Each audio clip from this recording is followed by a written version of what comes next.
या तो जाकर हम लोग किया करते थे, या घर पे ही प्रतिदिन 2 घंटे 3 घंटे हम लोग का था। तो इसका और श्रेय जो है से किसको जाता है?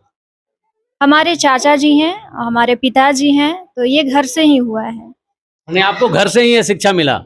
तो ये चीज बताया जाए कि आखिर भागवत कथा में आप कथा कहती हैं तो मनुष्य के दो रूप हैं, स्त्री और पुरुष। आखिर ये स्त्री पुरुष का विभाजन किसने किया? देखिए, सबसे पहले जब सृष्टि निर्माण का कार्य हुआ, तो ब्रह्मा जी के द्वारा हुआ। और सबसे पहले उन्होंने तो मनु और शत्रुपा के रूप में जो इस सृष्टि पर लाने का कार्य किए। मनु शत्रुपा के द्वारा ही आगे सभी मानवों का आगमन हुआ है सृष्टि पर। तो ब्रह्मा जी के ही एक अर्ध भाग से मनु जी और अर्ध भाग से शत्रुपा जी का आगमन हुआ है। तो ये स्त्री, जब स्त्री और पुरुष भगवान ने बनाया तो मैंने समाज में ये विभेद कैसा? स्त्री और पुरुष, आप स्त्री हो, ये पुरुष है, और पुरुष स्त्री को पैर नहीं छू सकती है, ये इस तरह का मैंने जो परंपरा है वो भागवत कथा के अंदर आता है, तो कहाँ से आता है?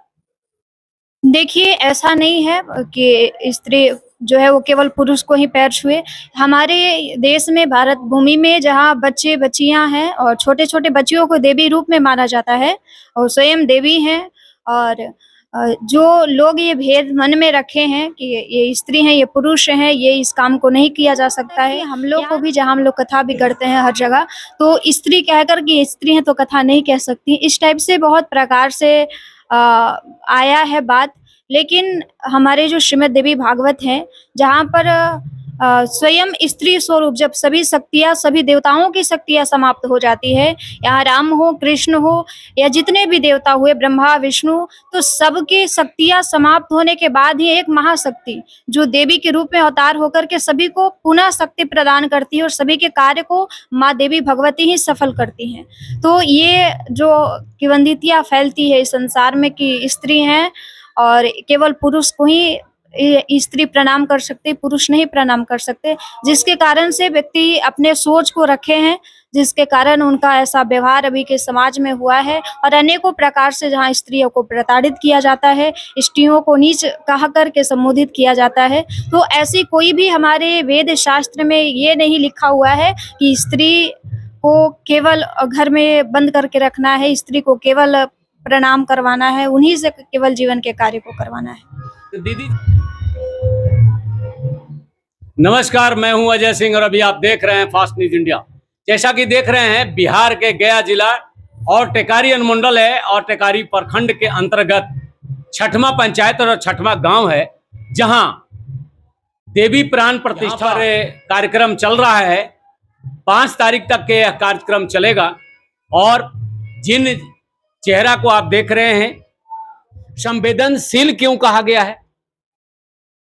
स्त्री को जो संवेदनशील, तो देखिए, जहाँ स्त्री अपने कार्य को, जितना भी कठिन कार्य होता है जीवन में, जितनी कठिन से कठिन परिस्थितियाँ होती है, स्त्री उस परिस्थितियाँ को पार करके और अपने जीवन के कार्य को प्रारंभ करती है।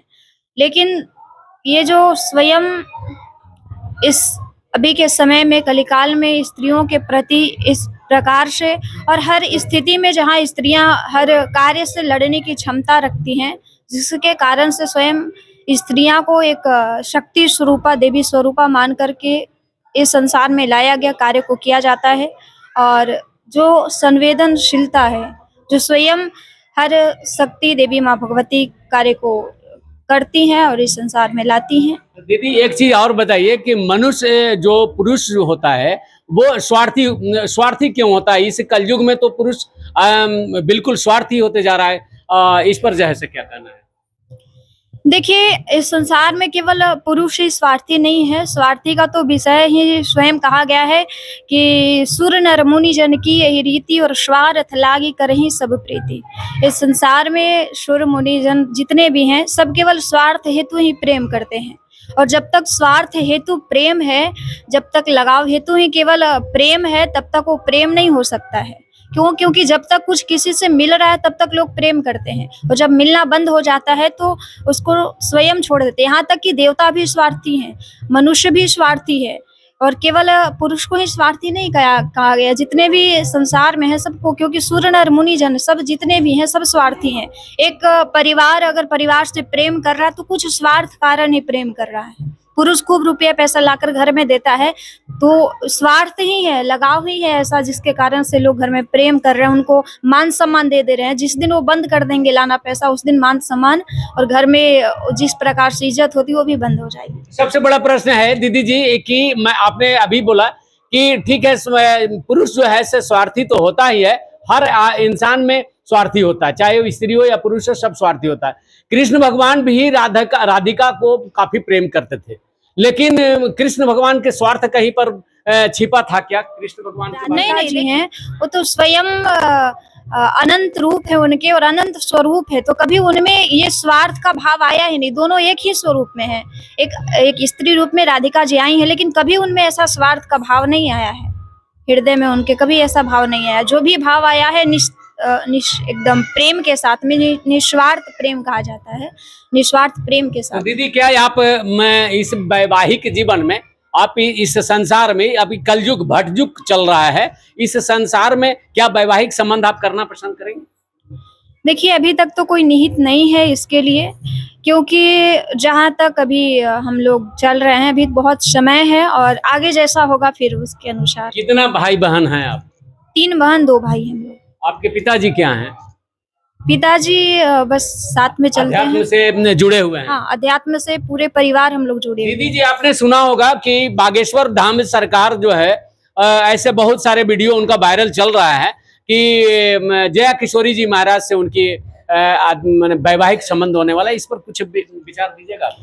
जी नहीं, स्वयं जया किशोरी जी भी बोली हैं कि ऐसा कोई कभी हम लोग का बीच में नहीं हुआ है, और यहाँ तक वो मिली नहीं थी। लेकिन जब ये वीडियो वायरल हुआ और स्वयं बागेश्वर बाबा जी महाराज जब सनातन पद यात्रा में चल रहे थे, तब उनसे मुलाकात जया किशोरी जी की हुई थी।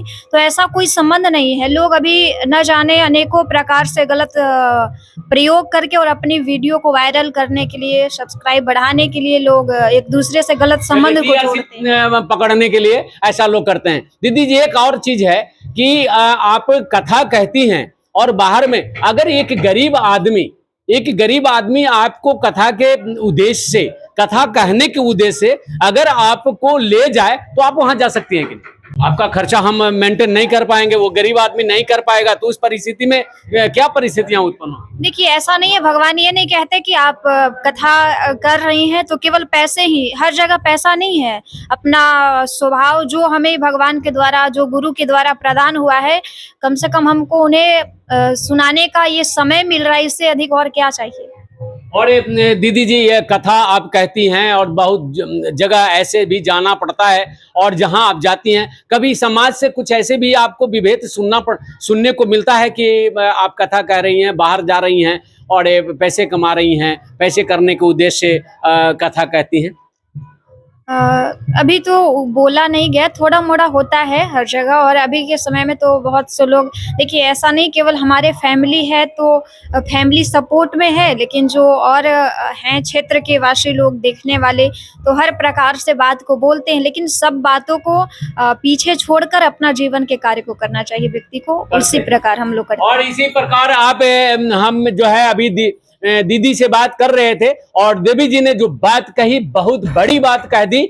समाज के ऐसे लोग जो वीडियो को देख रहे हैं, दीदी जी का इंटरव्यू को देख रहे हैं, और ज्यादा से ज्यादा आप लाभ ले सकते हैं, दीदी की बात सुन सकते हैं, और भागवत कथा कहना हो तो दीदी का जो मोबाइल नंबर है उस पर संपर्क कीजिए। दीदी आपके घर जाएंगी, भागवत कथा कहेंगी।